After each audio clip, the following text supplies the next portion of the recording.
Welcome back to the NCAA Softball Regionals presented by Capital One. Getting the start in the circle for North Florida. Once again, the ASUN Player of the Year and Pitcher of the Year, Allison Benning. Well, the senior, so crucial to the Ospreys in the circle. She has an elite changeup, which has allowed her to continue to have success. And a lot of her success yesterday against Virginia came with that. But you're going to lay off it. It has some movement that almost unpredictable. Let's take a look now at the Gamecocks starting lineup, brought to you by Capital One. Carly Shelton, a big part of that lineup, led the SEC in doubles this year and had a nice start to this weekend.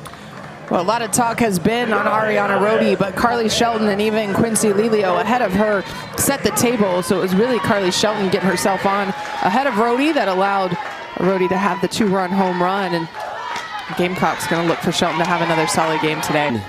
6 runs per game on the year. Led the SEC in doubles. 6 hits yesterday. Quincy Lilio, transfer from Oklahoma, leading things off. What a first season she has had in Columbia, and leading the team in batting average this season. The count 2-1 now as, hey, listen, Benning fell behind to numerous batters yesterday against Virginia, but Benning is not only top 10 in the country in those pitching categories, but offensively top 10 in on-base percentage and walks as well. This one lifted to right field. Culp is there. What makes her so difficult to hit? Well, if you watch, she works on her locations are good. She's working low in the zone, in and out. Occasionally will elevate, but hasn't elevated a lot here in Columbia. But it's the fact she can mix that changeup in any count. We saw it 2-1. Count even at 2. That's another changeup in a hitter's count by Benning.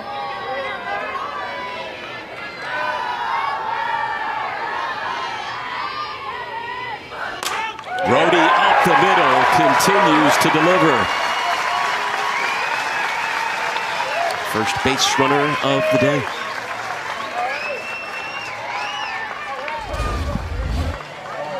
Well, 2 outs. This is a pitch. Doesn't chase that one from Benning. Last year, Witters was the American Athletic Conference Defensive Player of the Year. Tremendous addition at catcher. Trying to provide some offense here as that one fouled off. She's so strong behind the dish and works on the year for Lauren Brock and her teammates.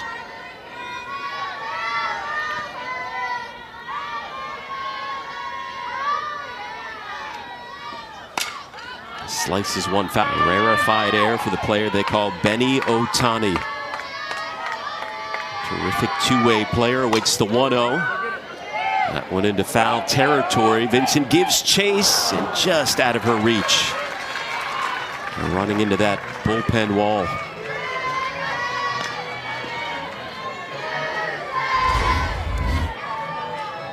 this pitch, slicing down the line. Popped up immediately. Shelton, a little miscommunication for a moment between Shelton and Rode, but they end up getting the out. Well, Shelton and Rode calling that at the same time, and so Rode was going hard, and at the same time they almost both pulled off that, but Shelton smartly continued towards the ball. They're both calling it, and at the last score there, but with Benning in the circle, you can only pinch run for her twice and then she's done, so you don't necessarily take the chance of taking her out of the game. But nonetheless, the Ospreys offensively coming out with a bang. North Florida had 3 hits the entire game yesterday. They have 2 hits already in this one in their first 4 at-bats, and they are through. One thing to remember about Sam Gress is that she has pitched on this stage. Charlotte went to regionals the last 2 years while she was with. The job she has done. What a whirlwind last 11 months. Hired in June, married in November. Hoping to go on a deep postseason run here in May. Really hope she had a long enough honeymoon before January hit, because hit the ground running for the first time, really come together and made a name for South Carolina, and all the pressure that went through that. There was an appeal over to first. A strike was called. Today's home plate umpire William Lopez, pellet over at first, Mark Brown. Scott there at second, Tanya Cash at third, and time is called now. There's an excitement and butterflies, and you and I have talked about it a number of times. Sometimes it takes a while for those to settle. It's not like, hey, I threw one pitch, okay, now I'm good. Settled in early today so far, at least. Abigail Knight taking ball 2. Premature on a out number 2. One of 5 teams in the nation this postseason making their first ever appearance in a regional. But obviously, as we saw yesterday, not just happy to be here. Picked up the win yesterday. A couple of hits already today in this scoreless contest against South Carolina. Here's Addison Bruneman, sophomore shortstop.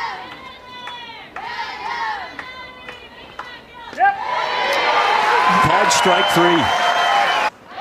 Against ranked teams like Alabama, Texas Tech, Duke, and LSU, she has been clutch.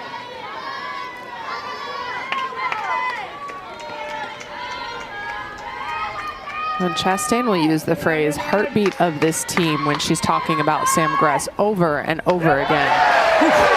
Back-to-back Ks.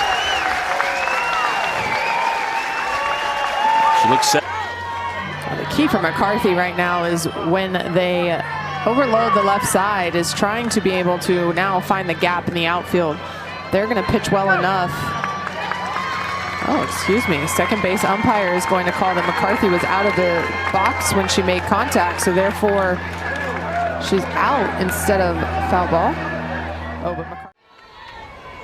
As this one starts to approach the midway point, fans are starting to get in this. Both sides. Rowdy. Not happy with the men and women in blue on the field at the moment. Are they ever? Anger there. Might need a new helmet after that. She has been statistically their best base runner this season, as Vincent shows. But how difficult is it at this time of the year, especially with a pitcher you haven't seen before, to time up when to leave?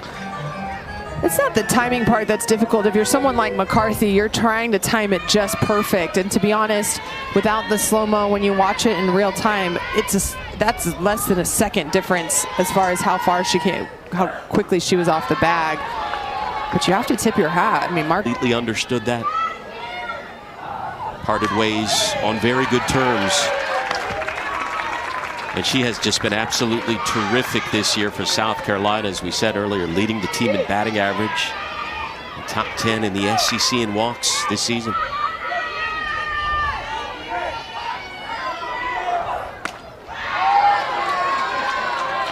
It'll be interesting. Having Benny's back, this might be the hardest ball so far of the day. Thompson could be on there as well, and it is a routine play for this defense that has been so. So North Florida has had 5 base runners already. South Carolina has had 1. Well, North Florida came out swinging. Benning has been on twice. Caravaca continuing the hot momentum she had from her game-winning hit yesterday. But you can tell they have a game plan against Sam Gress, and they're trying to execute it. They're not chasing a whole lot. That's a fair ball past Chancey. Benning will hold up at second.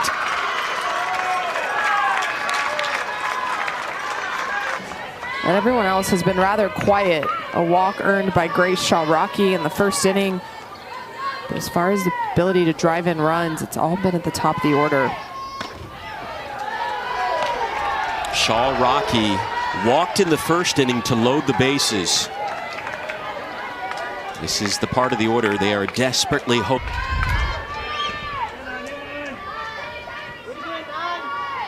The 2-2.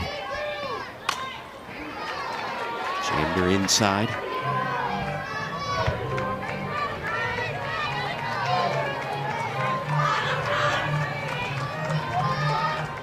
On the road they feed off that negativity coming from the opposing fans. Oh, it depends on where you get sent, to be honest. Our one time in postseason on the road was at OU, so I would never choose to purposely go into Norman, Oklahoma for the postseason if I didn't have to. But you know what? I think I was super comfortable at McCombs and at Texas and the fan base there, and Virginia yesterday, and now South Carolina's bats today.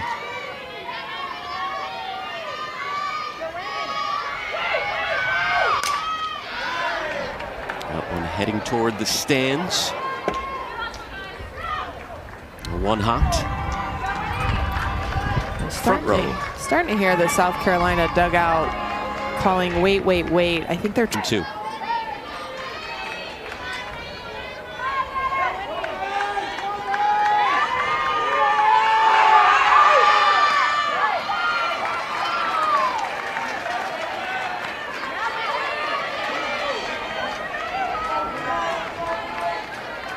There's a .316 hitter.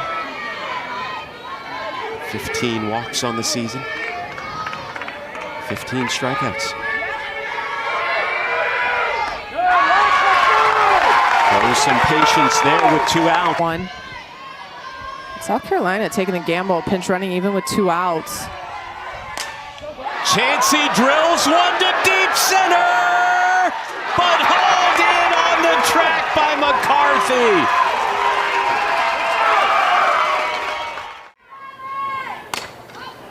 Reichert to right field. That's a fair ball, bobbled by Knight, and Reichert will stay at first. So now North Florida out hitting South Carolina 4-1.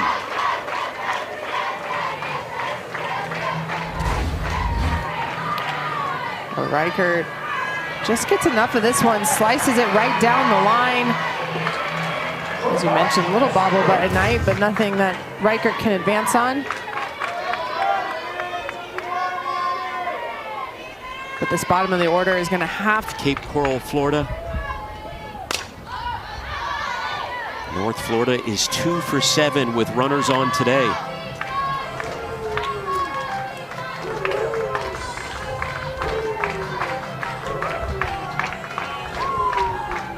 Which struck out in the second inning.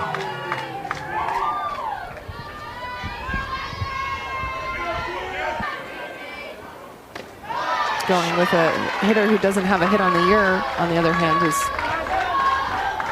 a different approach, but I'm sure Jeff Conrad knows something about this matchup that the rest of us don't. She has walked twice this season. She's ahead 2-0 here. 2-1. After this, it's back up to the top of the order. Bunt to try to move the defense.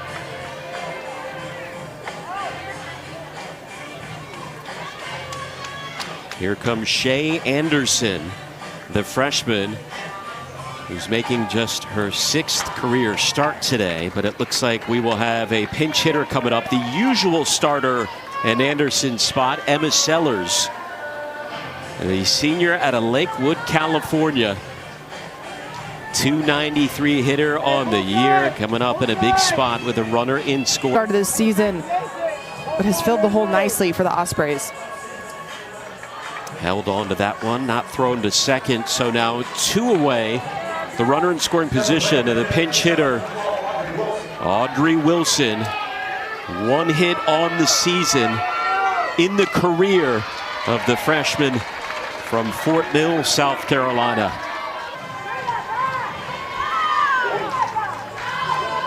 Leo coming up her 3rd time against Benning, and last time was a hard line drive right at Reichert at third base. The pitching coach Amber Pfizer out there to give Benning game plan, slow her down just a little bit. I'm sure a lot of that conversation is, hey, just trust your stuff. Force them to have to barrel up the ball before you're trying to make too many adjustments. Again, they're calling the changeup, and since they've started yelling it, the command from Benning has been a little bit less. Yes, since Strands 2 here in Columbia. Arm side pitch, and this one just over the plate, and Brock attacks it, just enough of it to get it out into center in front of Lelio. where no play can be made. North Florida has now had 10 base runners on. Here's Allison Benning, who's reached twice. Walked and singled.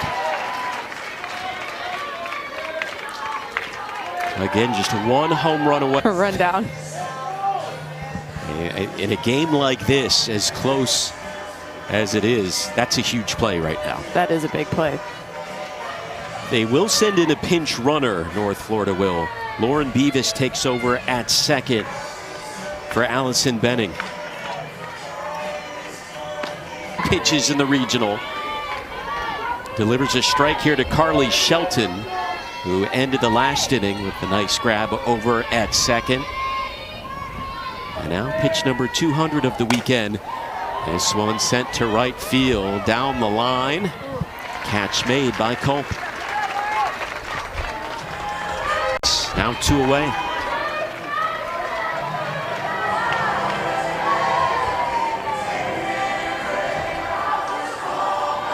And for the second time in 24 hours, Benning has hit the century mark in pitches. We asked Coach Conrad before we interviewed him, are you going to keep going with the horse? And he said, she's going to make me walk back to school if I take her out. So let her go, but there will be a point that, you know, if they're threatening and he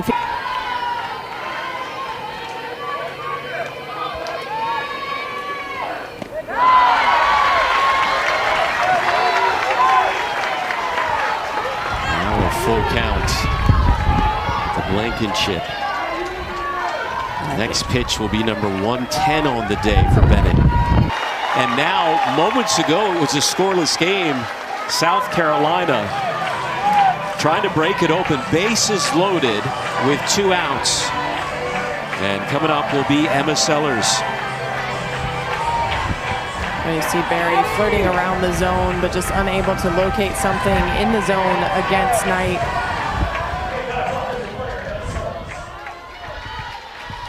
Sellers, the senior DP, hitting .288 on the year.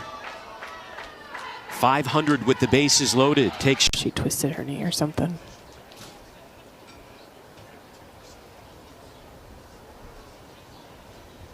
It's just been a mainstay in this lineup. So important to the pitchers. As opposed to just trying to get one, especially against Jory Hurd now in the game. So North Florida going to have to string together quite a few quality at bats. I mean, I know she's not technically their quote-unquote ace, but on the year, Jory Hurd against teams not named Oklahoma. See what Ariana Rodi does. Singled in the first, walked in the 6th.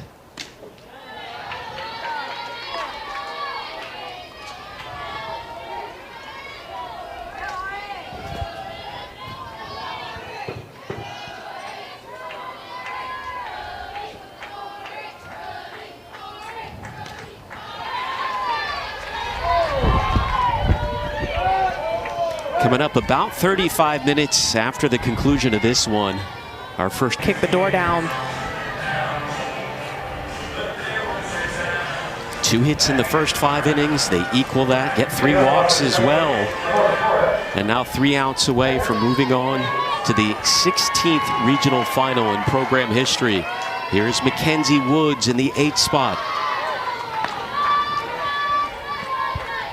To their last out of the game.